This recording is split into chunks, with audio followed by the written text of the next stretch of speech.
네, 오늘은 이제 아비멜렉의 쿠데타 이렇게 용어를 좀 험하게 써야 또 좀 귀에 쏙쏙 들어올 것 같아서 아비멜렉의 쿠데타 이렇게 정했습니다.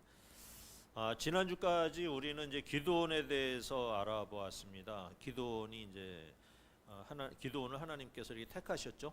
택하셔가지고 미디안과의 전쟁에서 이기게 하셨고 이스라엘은 다시 평화가 찾아왔습니다. 그래서 이제 7년 동안의 식민지를 청산하고 40년의 평화 기간을 갖게 됐습니다. 그래서 이스라엘 백성들은 이제 기드온에게 이제 감사의 표시로 이제 왕이 되어 달라 이렇게 부탁을 했었죠. 했는데 이제 기드온이 거절을 했어요. 우리의 왕은 여호와 하나님뿐이시다라고 멋진 말을 하면서 이제 은퇴를 했어요. 그런데 마음 한편으로는 왕이 누리는 그거는 다 누리고 싶었던 것 같아. 그러니까 그가 이제 하는 행동을 우리가 지난주에 이제 주심이 봤죠. 그는 이제 뭔가 하나님께 드리려고 이제 뭔가 준비를 했다는 것이죠. 그래서 감사를 해야 될 일이 있으니까 너희들이 갖고 있는 금귀골이나 필요한 것들 그런 것들 좀 다 빼서 나에게 달라 이렇게 부탁을 했어요.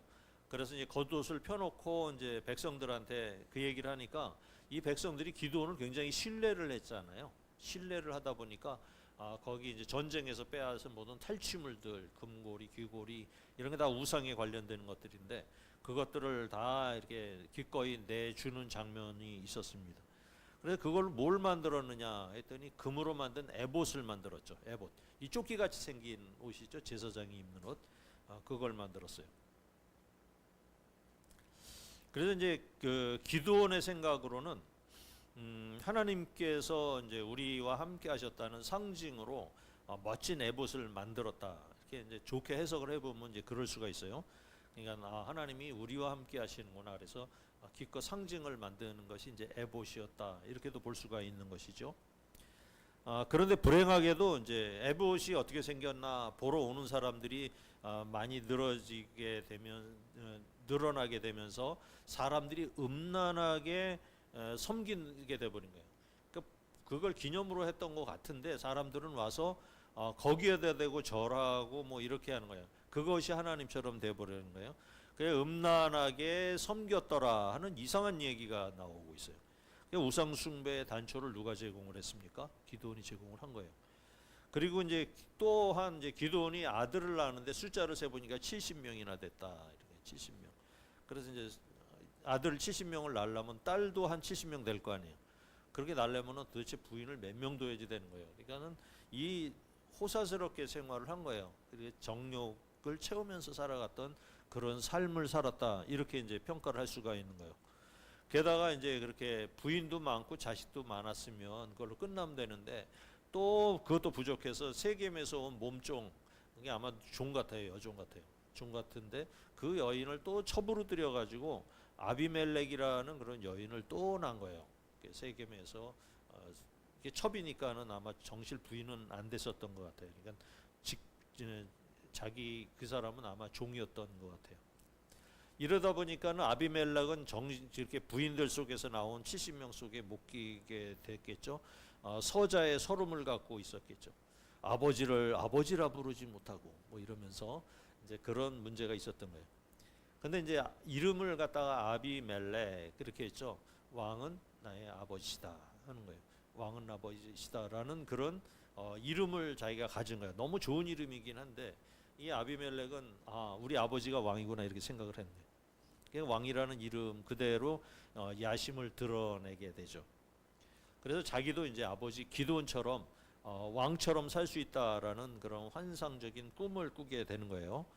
그래서 이제 보면은 이제 기드온이 금 에봇을 둔 땅은 오브라예요. 다시 한번 지도를 볼까요? 저기 지금 이제 기드온을 지나서 아비멜렉이라는 칸에 이제 빨간 그 칸이 쳐져 있는데 이 사람은 사사의 반열에 들지 못했어요. 자기가 쿠데타를 일으켰기 때문에. 다음 장을 보면은 그 활동 무대가 이제 역시 기드온하고 거의 일치를 해요. 아버지가 기드온이었기 때문에 그렇게 활동 무대가 그렇게 비슷한 것을 알 수가 있고요. 다음 장을 보면은 이거 안 바뀌었구나. 중간에 나오겠네요. 네, 좋습니다. 그렇게 이제 에봇을 보러 이제 많은 사람들이 이제 오브라에 왔겠죠. 그 다음에 이제 사람들이 온다는 얘기는 이제 헌금도 있고 뭐 이렇게 된다는 의미가 돼요. 와서 이제 또 뭐 이렇게 먹기도 하고 관광지처럼 되기도 하고, 그래서 이제 그렇게 사람들이 모여 살면서 그 수입으로 이제 떵떵거리며 살았다, 이렇게 볼 수가 있는 거예요. 그래서 오브라는 사실상 이제 수도 역할을 했고요, 종교의 중심지 역할을 하고 있었습니다. 기드온은 이제 70명의 아들을 낳다 보니까 똑똑하고 힘도 세고 지혜로운 아들들이 많이 있었겠죠. 그들 중에 이제 아비멜렉은 자기가 이제 서자다 보니까 자신 있게 앞으로 나서지도 못하고 또 이렇게 드러나 보이지 않았을 거예요. 은밀하게 이렇게 했었을 겁니다. 그 다음에 이제 이 아비멜렉이 가는 도시가 이제 세겜인데, 우리가 이제 세겜에 대해서 잘 알죠. 세겜은 이제 오래된 도시로 역사를 자랑하는 그런 도시예요. 야곱이 바단 아람에서 돌아올 때 세겜에서 머물렀던 적이 있어요. 그러니까 그만큼 몇천 년 전에도 잘 이렇게 그 사람들이 모여 살던 그런 요충지다 보면 되겠습니다. 그러니까 발전을 좀 했던 그런 도시라고 보면 되겠습니다. 그래서 이제 세겜의 야심을 숨기고 자기의 이제 외갓집이죠. 외갓집 동네로 갑니다. 그러니까 어머니는 여기 외갓집에 있는 걸 보니까 아마 이제 첩인 관계로 같이 그 오브라에 살지는 않고 세겜에서 따로 떨어져 살고 있었던 것으로 보여져요. 고향 사람들에게 이제 그 아비멜렉이 자기의 야심을 탁 펼칩니다. 왕으로 출마하겠다네요. 왕으로 출마하겠다. 나도 왕이 되겠다 하는 얘기를 하고 있습니다. 1절 2절이에요. 시작. 여호와의 아들 아비멜렉이 세겜에 가서 그의 어머니의 형제들에게 이르러 그들과 그의 외조부의 집에 온 가족에게 말하여 이르되 청하노니 너희는 세겜의 모든 사람들의 귀에 말하라. 여룻바알의 아들 70명이 다 너희를 다스림과 한 사람이 너희를 다스림이 어느 것이 너희에게 나으냐. 또 나는 너희의 고륙임을 기억하라 하니. 아버지 기드온은 이제 왕정도 지지를 하지를 않았었죠. 그 다음에 이제 자신은 왕이 되지도 않겠다, 이렇게 얘기를 했었습니다. 그런데 아비멜렉은 아버지를 보니까 뭐 왕하고 다르지 않아요. 사는 방식이 뭐 형제들은 또 이미 방백들로 좀 나가 있고 막 이런 거예요. 왕처럼 살고 있으니까 자기가 이제 스스로 왕이 될 수도 있겠구나, 이런 꿈을 꿨다 그랬죠. 아버지처럼 되겠다. 근데 실제로 이제 왕이 되겠다는 생각을 했던 것 같아요. 그 다음에 이제 세겜을 오브라보다도 더 잘 사는 큰 도시로 만들어 주겠다, 잘 살게 해주겠다라는 공약을 걸었었겠죠. 그래서 이제 자신의 정치적 기반을 이제 세겜으로 해서 스스로 이제 왕이 되겠다 하는 생각을 굳혔던 거예요. 그러니까 세겜 사람들도 뭐 그다지 그게 나쁘지는 않았겠죠. 많은 왕자들 중에 자기 고향 사람의 아들이 왕이 되어서 나쁠 것이 없다고 생각을 했겠죠. 그러니까 아비멜렉은 이제 사람이 이제 상당히 교묘한 거죠. 혈연 관계를 이용을 해서 심리 작전을 펼쳐졌다, 이렇게 보면 되겠습니다. 3절 4절 보겠습니다. 시작. 그의 어머니의 형제들이 그를 위하여 이 모든 말을 세겜의 모든 사람들의 귀에 말하매 그들의 마음이 아비멜렉에게로 기울어서 이르기를 그는 우리 형제라 하고 바알브리 신전에서 은 70개를 내어 그에게 주매 아비멜렉이 그것으로 방탕하고 경박한 사람들을 사서 자기를 따르게 하고. 아버지 기드온은 이제 바알을 파괴시켰다는 이름으로 여룻바알이라 이렇게 이름을 줬었잖아요. 근데 여룻바알이 죽자마자 바알을 신으로 섬기기 시작했다는 거예요, 사람들은. 그래서 기드온이 파괴했던 그 바알 신전을 다 복구하고 음란하게 섬기기 시작했다. 그래서 그 신의 이름이 무엇이냐? 바알 브릿이다 그랬습니다.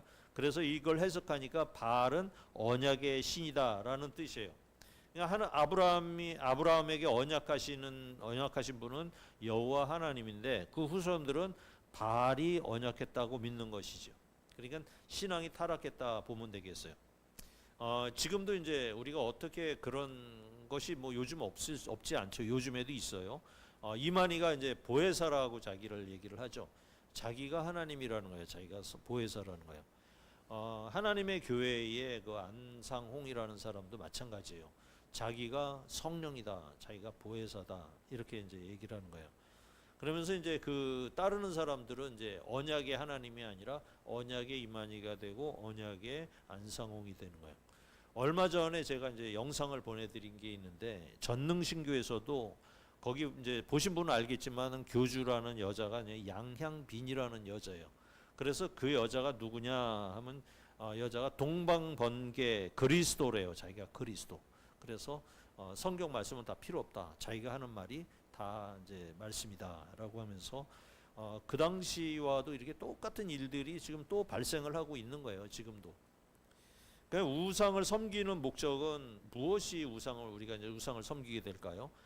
내가 잘 되는 게 목표일 때 우상을 섬기게 되는 것입니다. 그러니까 부자가 되고 권력을 얻고 세력을 확장하고 그 다음에 건강하게 되는 게 목표겠죠. 그래서 이제 그런 것을 위해 아낌없이 자기의 갖고 있는 것을 바치게 되는 그 대상이 바로 우상이 되는 거예요. 여기 바알불이 신전에서 은 70개를 주었다라고 얘기를 하고 있는데 개수로 나와 있기 때문에 도대체 가치가 얼마 되는지는 알 수가 없지만은 지금 그 문장으로 봤을 때 조폭들을 다 불러 모았잖아요. 깡패 뭐 이런 사람들을 그 뭐 마피아 뭐 지역에서 그냥 내놓은 자식들 그냥 멋대로 하는 사람들을 다 불러 모으기에 충분했다면은 돈이 굉장히 많이 거친 거라고 보면 되겠습니다. 그러니까 돈이 있으니까 이제 자기가 이제 마피아 두목처럼 돼서 그들에게 이제 충성 맹세를 받았겠죠. 그 사람들은 이미 버린 몸이니까 뭐 이럴 때 한번 권력 잡고 떵떵거리며 살고 싶고 그런 마음이 있었는데 마침 그게 아비멜렉하고 이제 통했었다 이렇게 보면 되겠죠. 5절 6절이에요. 무엇을 했는지 봅시다. 오브라에 있는 그의 아버지의 집으로 가서 여룻바알의 아들 곧 자기 형제 70명을 한 바위에서 죽였으되 다만 여룻바알의 막내 아들 요담은 스스로 숨었으므로 남으니라. 세겜의 모든 사람과 밀로 모든 족속이 모여서 세겜에 있는 상수리 나무 기둥 곁에서 아비멜렉을 왕으로 삼으니라. 이게 아마 세겜 사람들도 이렇게 뭐 왕으로 추대를 했지만 아비멜렉이 이렇게 지 형제들 70명까지 다 몰살시키리라고는 아마 생각을 못했을 것 같아요. 근데 또 이게 뭐 그런 겁니까? 아비멜렉 기드온의 70명의 아들이 있다고 하더라도 70명만 딱 잘라서 이렇게 죽였겠습니까? 그를 같이 따르는 사람들, 그의 가족들 뭐 이렇게 다 몰살시켰을 거 아니에요. 그 다음에 이제 이거에 반항할 수 있는 사람들, 노예라든지 그 종들까지 다 죽였을 거란 말이에요. 그러니까는 이렇게 엄청난 학살이 날이라고는 생각을 못했을 거예요. 그 다음에 이제 아비멜렉은 이제 폭력배들 이렇게 버린 자식들 다 모아가지고 동원해서 자기의 형제들을 잡아들여서 한 바위에 모은 다음에 모두 죽였다 이렇게 얘기를 합니다. 그냥 쿠데타를 일으킨 거죠. 오늘날로 말하면 이제 쿠데타를 일으켰다.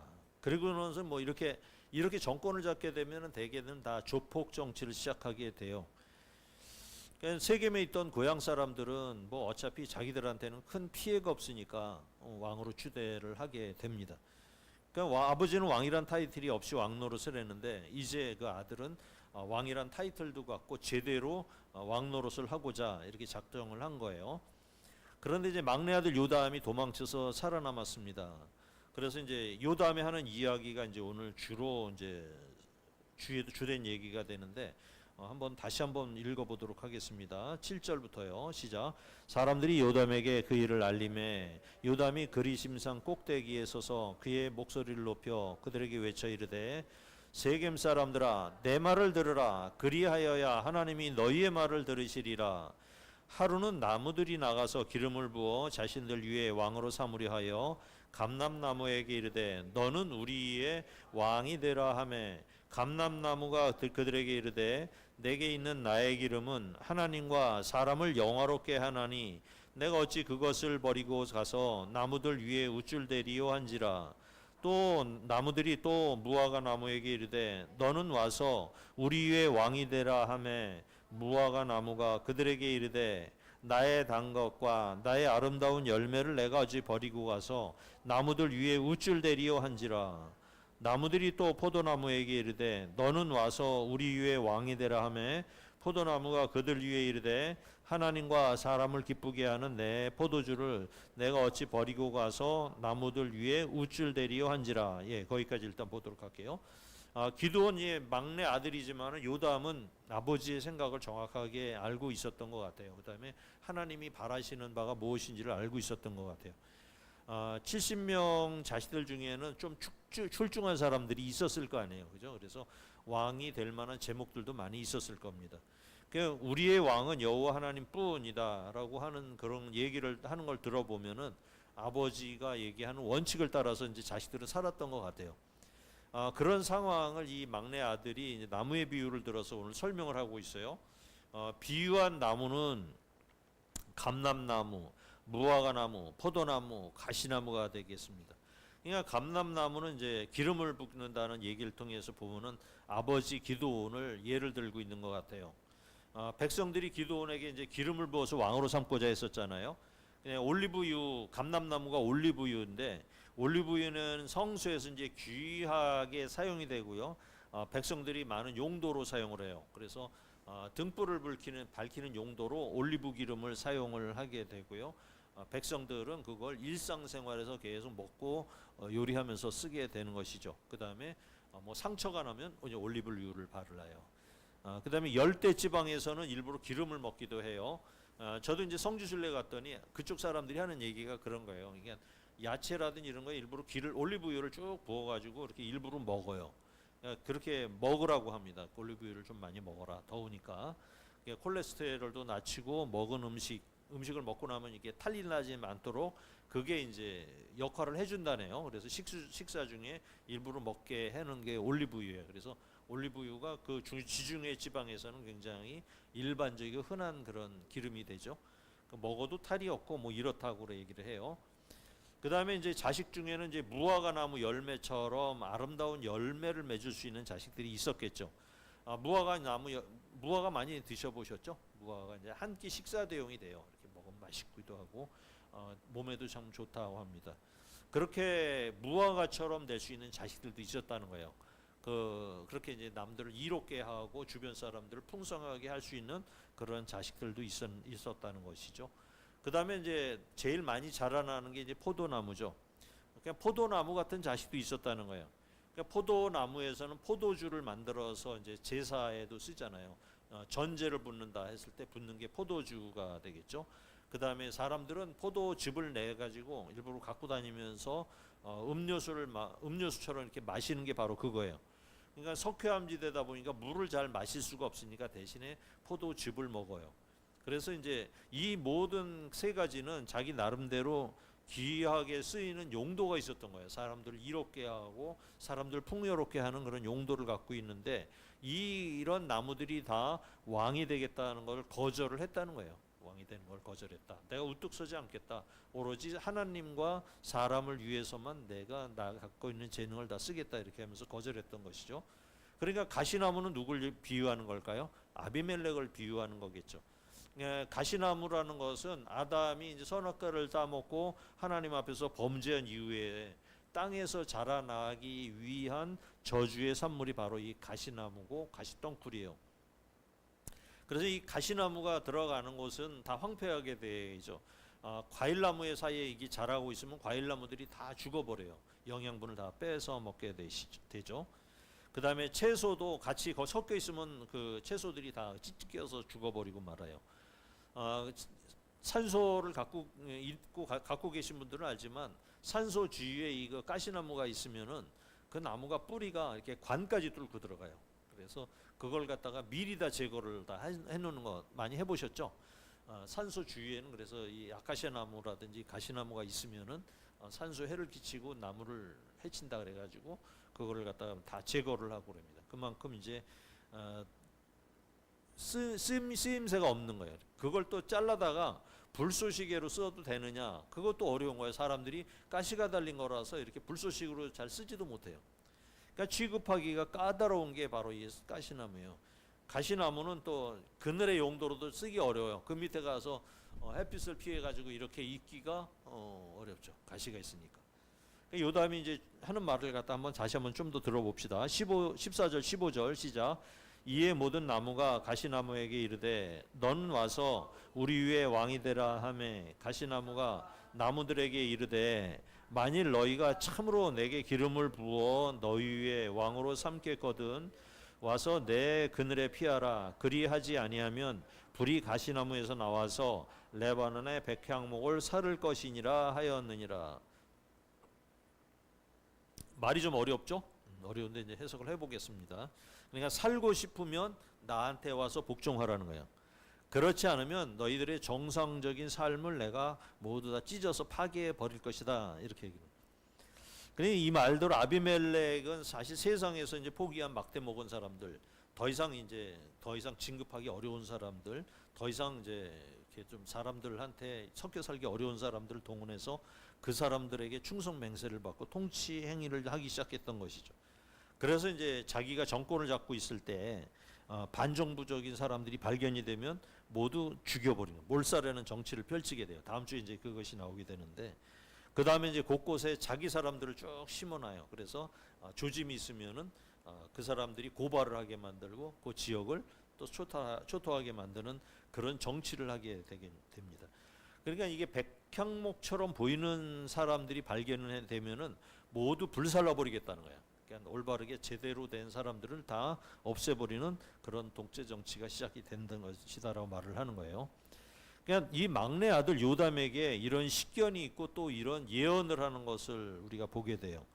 그러니까 시간이 지나고 백성들은 이제 아버지 기드온도 기억하지 않고 그의 자식들도 기억하지도 않고 대우를 하지 않았다. 성경은 그렇게 이야기를 하고 있습니다. 근데 사람들은 이제 기드온만 기억을 하지 않는 게 아니라 하나님조차도 기억을 하지 않고 그렇게 사람들이 바뀌어갔다는 거예요. 16절부터 18절까지 봅시다. 시작. 이제 너희가 아비멜렉을 세워 왕으로 삼았으니 너희가 행한 것이 과연 진실하고 의로우냐?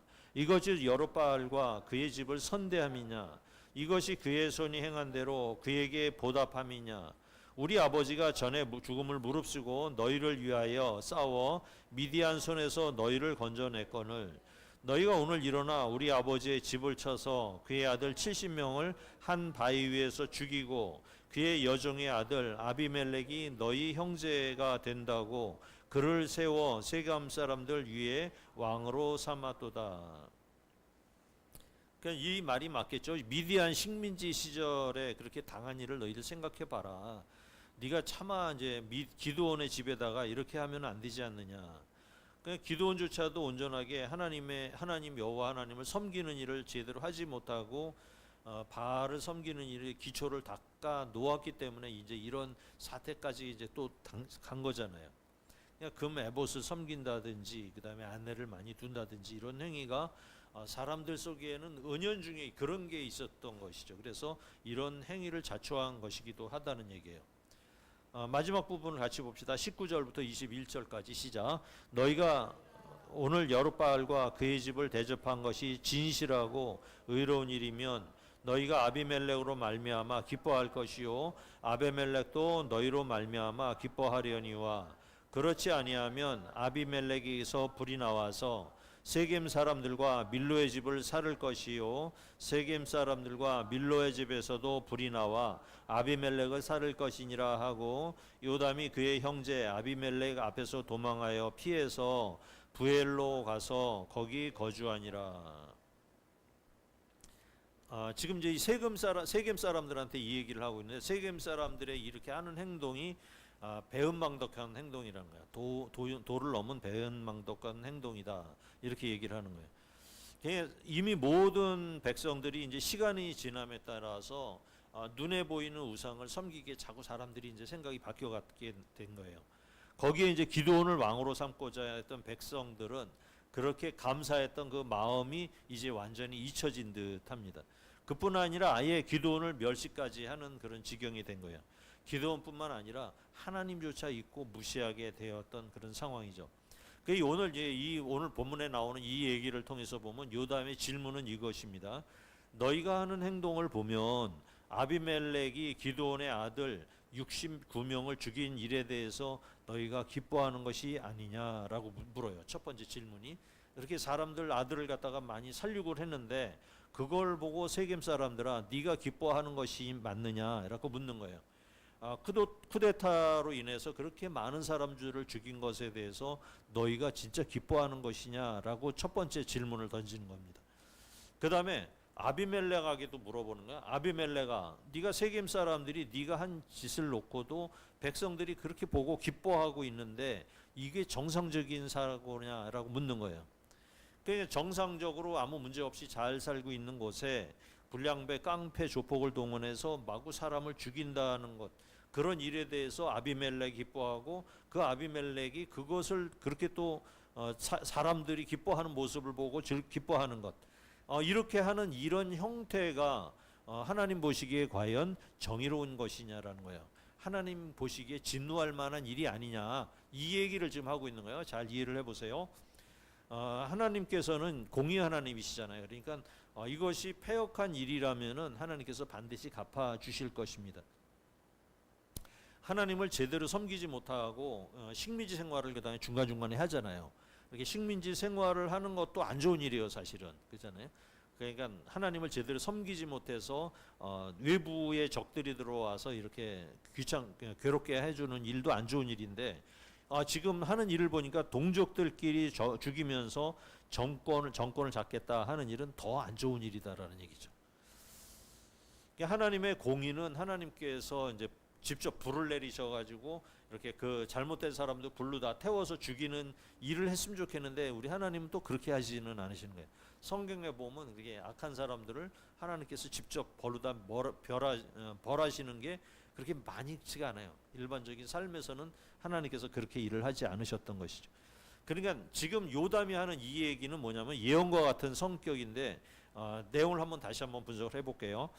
그러니까 아비멜렉에게, 쿠데타의 주역인 아비멜렉에게 어떤 일이 닥치게 된다는 얘기예요. 어떤 일이 닥치면서 세겜 사람들을 죽일 거라는 얘기를 하고 있는 거예요. 죽일 거다. 그 얘기가 뭐냐면 아비멜렉에서 불이 나와서 세겜 사람과 그의 동맹을 했던 밀로성 사람들을 모두 태워 죽일 것이다 하는 얘기를 하나 쓰고 있는 거예요. 그리고는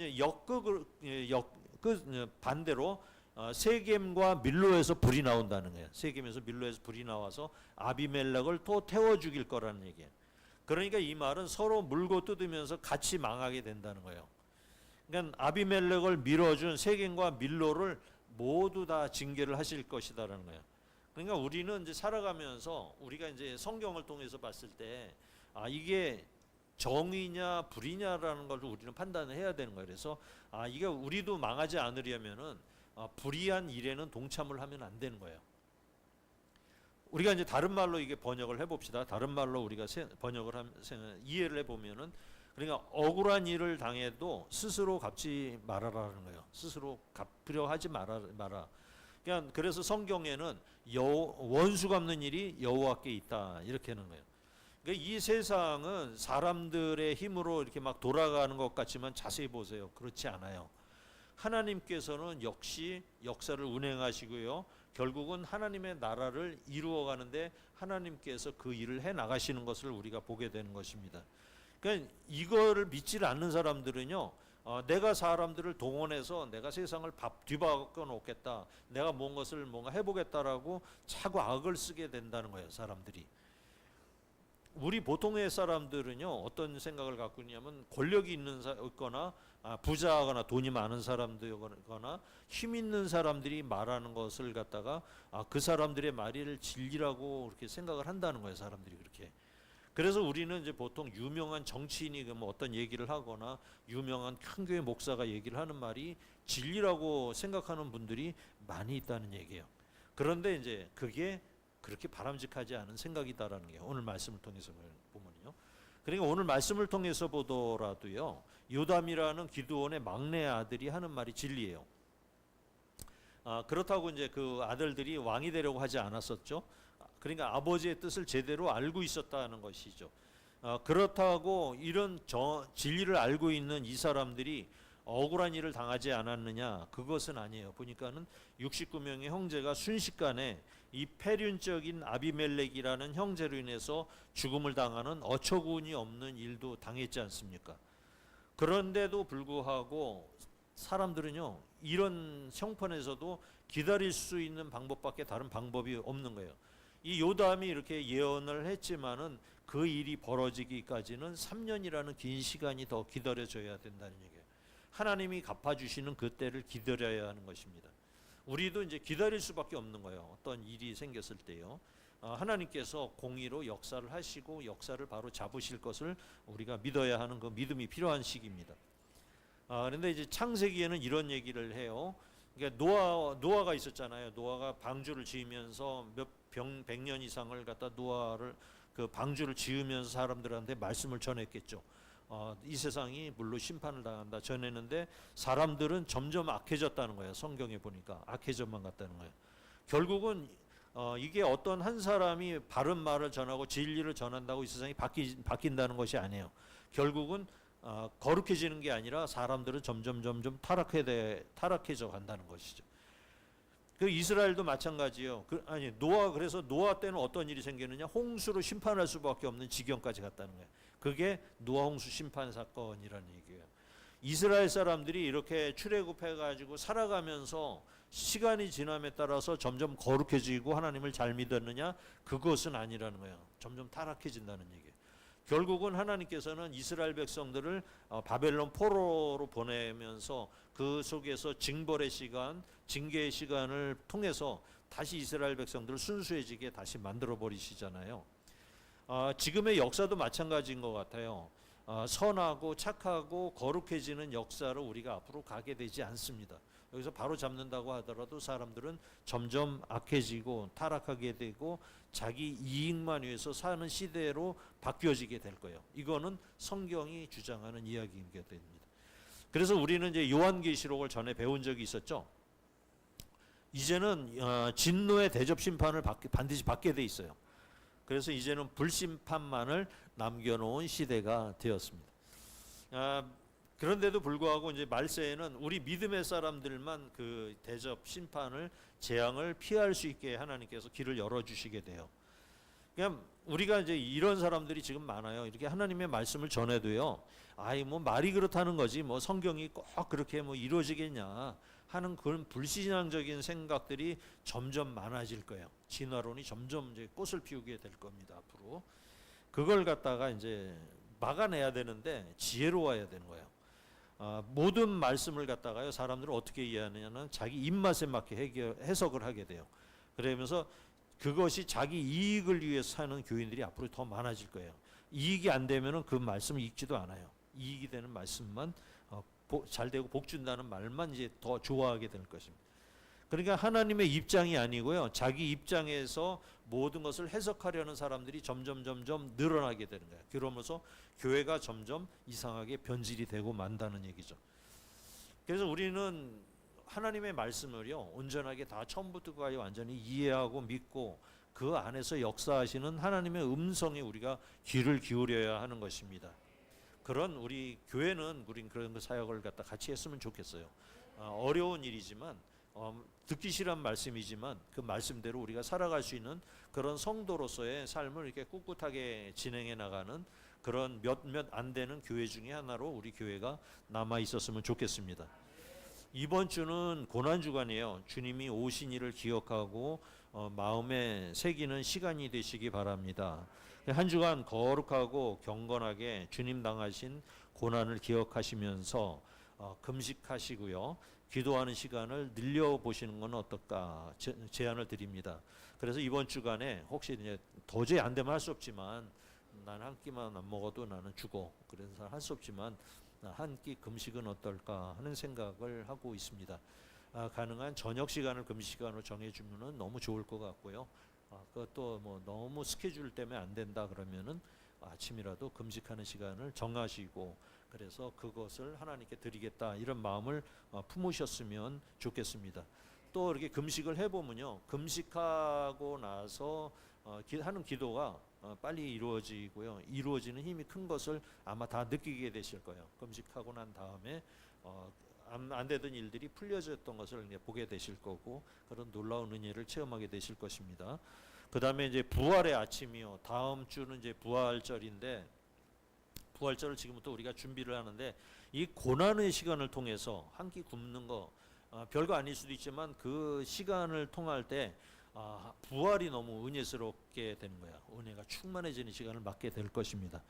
우리는 그렇게 이제 적은 일이지만은 새벽 기도에 나오고 또한 금식을 하고 이러는 큰 일도 아닌 적은 일을 통해서도 우리가 주님을 기억할 수 있는 그 시간을 갖게 되실 거예요.